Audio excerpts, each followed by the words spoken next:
keluar, mau nyari sarapan.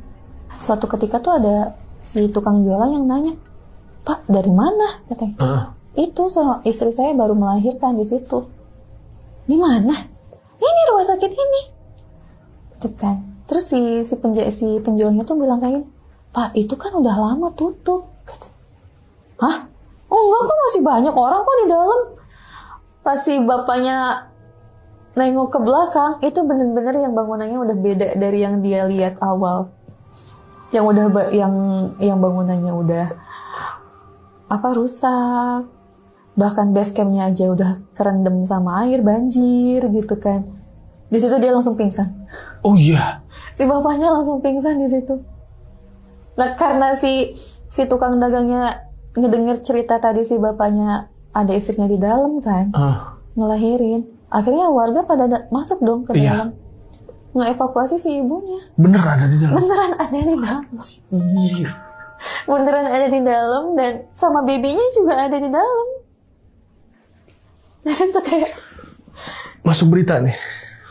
Aku nggak tahu ya masuk berita atau enggak, tapi viral ada di TikTok ada. Oh, sempat viral ya gitu. Viral. Baru kok tahun ini kok. Masih kalau searching pasti ada RSUD itu. RSUD di Bandung lah ya. Ada. Ada di situ. Dan mereka tuh baru kaget kalau RSUD itu tuh udah tutup. Ya gitu. udah pindah kan? Udah pindah. Pindahnya tahun berapa? Tahun berapa aku sekitar 2 tahun lalu gitu. Sebelum 2 tahun yang lalu lah ya. Iya, yang baru. Dan ini baru tahun ini kejadian. Iya.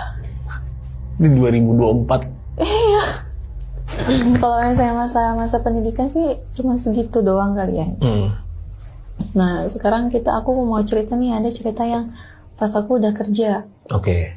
Aku udah jadi staf rumah sakit di salah satu rumah sakit swasta di Jakarta Barat. Awalnya tuh ya gimana ya, kayak biasa lah gitu.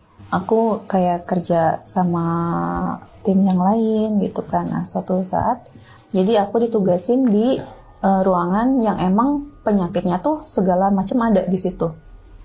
Nah, suatu ketika aku ngerawat pasien ini nih yang katakanlah total care. Total care itu maksudnya pasien yang semua aktivitas dia dibantu sama perawat. Dia nggak bisa sendiri. Oke.